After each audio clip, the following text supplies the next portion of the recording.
தான் நான் வீட்டில் குடிச்சிட்டு வந்தேன், அதெல்லாம் ஒன்றும் இல்லைனே.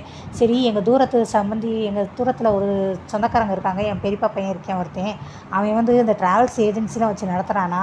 அவன் வந்து இப்போ ஒரு பேக்கேஜ் வந்திருக்கான், ஊட்டி, கொடைக்கானல், சேலம், கோயம்புத்தூர்னு அந்த மாதிரி போகிறதுக்கு ஒரு பேக்கேஜ் ட்ரிப்பு இருக்கான்.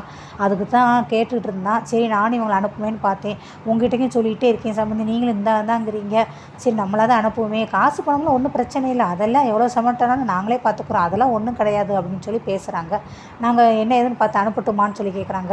அதான் அடுத்த மாதம் போகலான்னு சொல்லியிருந்தேனே அப்படின்னு பாண்டியன் சொல்லாரு. சொன்னீங்க அடுத்த மாதம் போகலான்னு சொல்லி, ஆனால் கல்யாணமான சின்ன ஜெருசுக கல்யாணம் சூடோடு போனால் தான் நல்லாயிருக்கும், பிறகு அதுக போடுறாங்க நம்ம மட்டும் போலையே அப்படின்னு சொல்லி ஏக்கமாக இருக்கும்ல.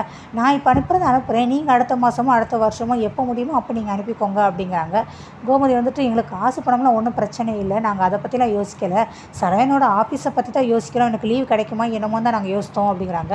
வேலை யாருக்கு தான் இல்லை சம்மந்தி, எல்லாருக்கும் வேலை இருக்க தான் செய்யுது,